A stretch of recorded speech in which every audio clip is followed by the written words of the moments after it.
کفر کی ان دھمکیوں سے ہم کبھی ڈرتے نہیں، ہم کو گئے ہاں ہم کو گئے اجمیر کا خواجہ بچانے گے۔ طریقت والا شریعت والا، لیکن ہر شریعت والا طریقت والا ہو یہ ضروری نہیں ہے، وہ ہو ہی نہیں سکتا ہر شریعت والا طریقت۔ اور آسان کر دوں آپ کی زبان میں، کیونکہ میرا تعلق دونوں برادری سے ہے، تو مجھے کوئی وہ بھی نہیں کہے گا کہ ان کو ٹچ کر دیا یا ان کو ٹچ کر دیا، میں رات کا مولوی دن کا پیر ہوں۔ تو ایک حصہ مولویت والا، ایک صوفیوں والا۔ یہ تو ہو سکتا ہے کہ ہر صوفی مولوی، بالکل یقینی طور پہ، ورنہ وہ صوفی نہیں، لیکن یہ امپاسبل ہے کہ کوئی صوفی ہو اور مولوی نہ ہو، یہ امپاسبل ہے۔ یہ تو ہو سکتا ہے کہ بندہ مولوی ہے، صوفی نہیں، مدرسے کی روٹی کھائی ہے، خانقاہ کا دلیا نہیں کھایا، یہ ممکن ہے، آج کل اس کی نظیریں بھی زیادہ ہیں، لیکن یہ امپاسبل ہے کہ کسی نے خانقاہ میں پیا ہو اور مدرسے کا علم حاصل کیا۔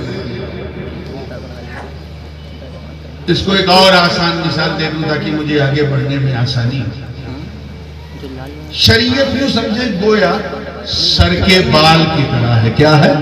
بولیے زور سے۔ یہ ترجمہ نہیں کر رہا ہوں، just to let you understand, صرف آپ کو سمجھانے کی۔ سر کے بال کی طرح کیا ہے؟ شریعت۔ اور طریقت نام ہے اس میں مانگ نکالنے کا، یعنی بال شریعت ہے مگر اس بال کو سجا کے رکھنا یہی طریقت ہے۔ اس میں کریچ کھینچنا، مانگ بنانا، یہ کیا ہے؟ بولیے طریقت ہے۔ تو یہ تو ہو سکتا ہے کہ سر پہ بال ہے، مانگ نہ ہو، مگر کیا یہ ممکن ہے کہ مانگ ہو اور بال ہی نہ ہو؟ تو یہ تو ہو سکتا ہے کہ یہ شریعت والا عالم ہے، عارف نہیں ہے، مگر کیا یہ ممکن ہے کہ کوئی عارف ہو اور عالم ہو؟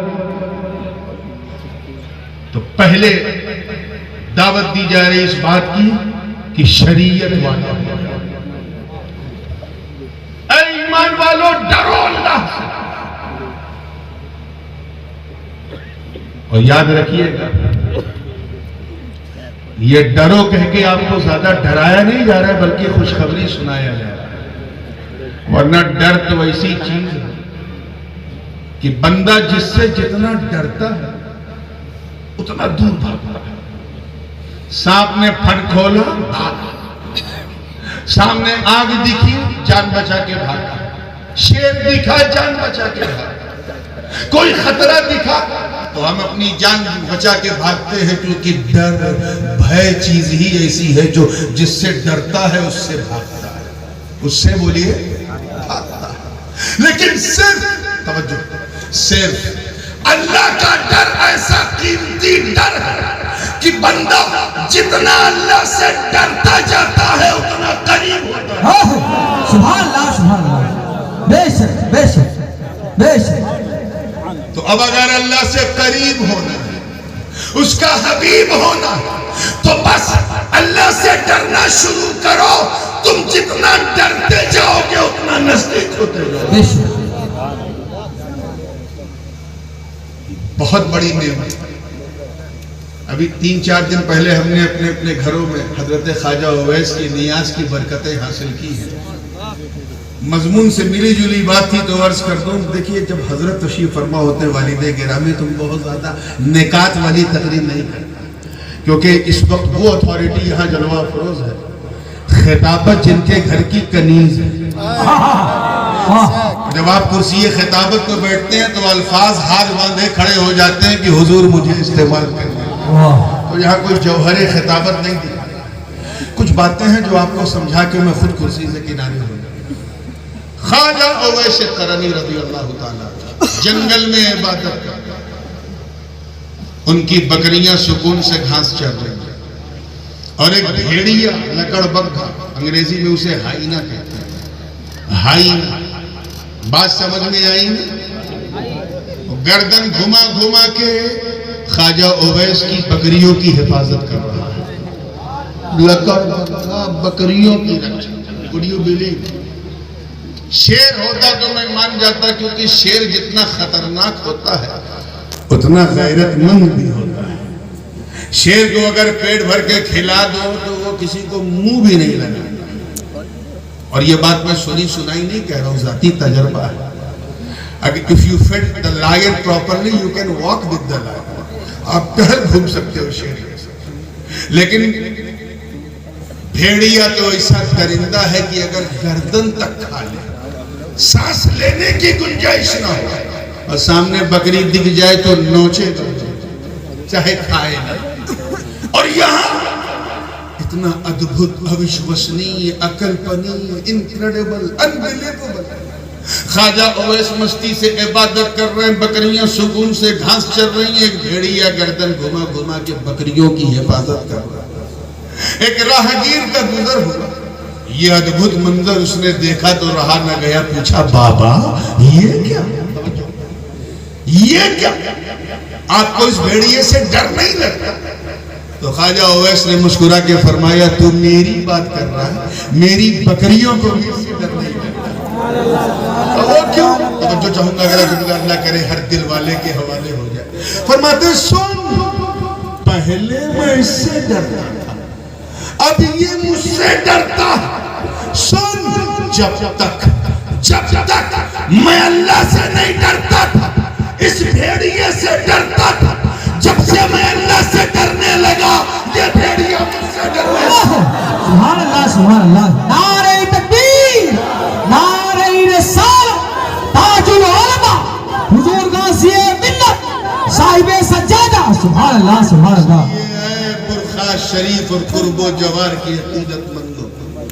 اگر تم خدا کے دشمنوں کو ڈرانا چاہتے ہو, اگر تم اپنی شوکت و سطوت, طاقت و قوت کا لوہا منوانا چاہتے ہو, اگر تم خدا کے دشمنوں کے سامنے سرخرو ہونا چاہتے ہو, تو تمہیں کوئی انیتک کام کرنے کی ضرورت نہیں, تمہیں کوئی قانون ہاتھ میں لینے کی ضرورت نہیں, تمہیں کسی آتنکی سنگٹھن کی واہبابی کی ضرورت نہیں, تمہیں نہ بندوق چلانے کی ضرورت, نہ نیزہ چلانے کی ضرورت, نہ تلوار اٹھانے کی ضرورت. بس اگر تم خدا کے دشمنوں کو ڈرانا چاہتے ہو تو بس اللہ سے ڈرنا شروع کرو. تم اللہ سے ڈرو گے, اللہ کے دشمن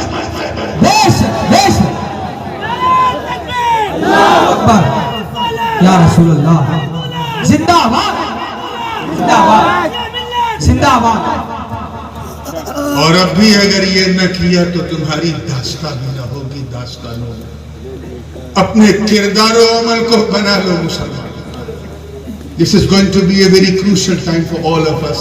ہم سب کے لیے بڑا بہت ہی سنگین اور بہت ہی حساس موقع. آج دیکھو ہماری حالت کیا ہے, ہم کس کگار پہ کھڑے. حجاج بن یوسف کا تو نام سنا ہے نا, بہت آج کل سوشل میڈیا دیکھ کے آپ لوگ نروس ہوتے ہیں. حجاج بن یوسف تو ایسا ظالم تھا کہ صحابہ اور تابعین کے خون سے اپنے ہاتھوں کو رنگے ہوئے تھے. ساری زندگی ظلم کرتا. اپنے ہی گرو کو, جو بصرہ میں اس سے پہلے بیٹھتے تھے, جو صدر تھے وہاں کے, گورنر تھے, ان کو سائیڈ میں بٹھا کے مارگ درشک بنا کے خود ان کی کرسی پہ بیٹھ گیا وہ حجاج. ان کے زمانے میں جو سکہ دینار چلتا تھا اس کو ڈی مونیٹائز کر کے اپنے نام کا دینار اس نے چلا. ایسا ظالم تھا. پورے بصرہ اور آس پاس کے میڈیا تنتر کو اپنے کنٹرول میں کر دیا تھا. ایسا ظالم تھا. بڑے سے بڑے ساہوکاروں کو اپنا درباری بنا لیا تھا, اور اس کے دور حکومت میں جو غریب تھا وہ غریب ہوتا گیا, جو امیر تھا وہ امیر ہوتا گیا. ایک ڈیٹینشن سینٹر اس نے بنایا تھا. آج وہاں پر عراق کا جو ہے وہ ایک محکمہ بنا ہوا ہے. اس کے خلاف جو بھی کچھ بولتا تھا اسی کے اندر ڈال دیتا تھا, اور اگر زیادہ کوئی بولتا تھا تو حکومت کی جو ایجنسیز ہوتی تھی ان کو ان کے پیچھے لگا دیتا تھا. میں حجاج بن یوسف کی بات کر رہا ہوں. آپ کا دماغ کہیں ادھر ادھر تو نہیں جا رہا ہے؟ جا رہا ہے؟ جانے دیجیے. لیکن آئیے حجاج بن یوسف ایسا ظالم تھا. ہاں اس نے ایک کام بڑا اچھا یہ کیا, بہت اچھا کام, وہ خاص کر ہندوستانیوں کے لیے تو بڑا یونیک کام, کہ اس نے قرآن پاک میں اعراب و نقطے لگوائے, جس کی وجہ سے ایران, اصفہان, انڈیا اور ادھر صدر ایشیا کے لوگوں کو قرآن پڑھنے میں آسانی ہوئی. اور دوسرا کام یہ کہ اس نے توحید کا پرچم جو بھارت میں لہرایا, اپنے عہد میں اپنے بھانجے کو بھیج کر کے, محمد بن قاسم وہاں سے. یہ دو کام بڑے یونیک ہے, لیکن ساری زندگی ظلم کرتا رہا. ٹھیک اسی زمانے میں حضرت خواجہ حسن بصری کی ولایت کا سورج چمک رہا ہے. ایک مرید آپ کی بارگاہ میں آیا, کہا حضور, توجہ چاہوں, حضور یہ حجاج بن یوسف جیسا ظالم سفاک انسان یہ ہمارے اوپر حکومت کر رہا ہے, اللہ اسے ہٹا کیوں نہیں دیتا, ہٹا کیوں نہیں دیتا؟ تو خواجہ حسن بصری نے سر اٹھا کے فرمایا, سن, ما جاء الحجاج الا بذنوبنا, حجاج بن یوسف صرف ہمارے گناہوں کی وجہ سے آیا. کیا کہا؟ ہمارے گناہوں کی وجہ سے آیا ہے. یہ ہمارے سروں پہ بیٹھا ہے کیونکہ ہم بڑے گنہگار ہیں.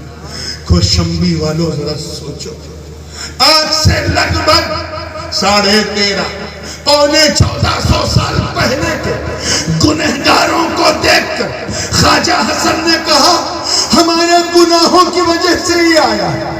لیکن اگر آج کے گنہگاروں کو دیکھتے تو کیا کہتے؟ اگر ہمیں دیکھتے تو کیا کہتے؟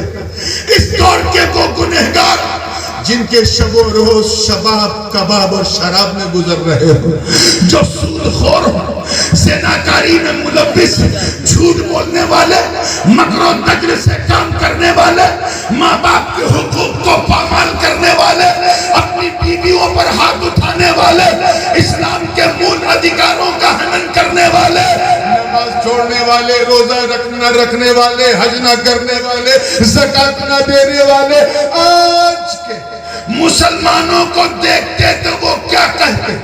اس لیے اگر ہمارے سروں پہ کوئی ایسا دور آیا ہے, اگر ہم ایسا کوئی ماحول فیس کر رہے ہیں, تو ہمیں شکایت کرنے کا کوئی ادھیکار نہیں, ہمیں کسی قسم کا آرگومنٹ کرنے کا کوئی حق نہیں. اب اگر تم ایسے وقت کے حجاج کو کرسی سے اتارنا چاہتے ہو تو بس اللہ سے ڈرنا شروع کرو, تم ڈرتے رہو گے کرسی سے اترنا. بے شک, بے شک. اللہ اکبر, اللہ اکبر. یا رسول اللہ, یا رسول اللہ, زندہ باد, زندہ باد.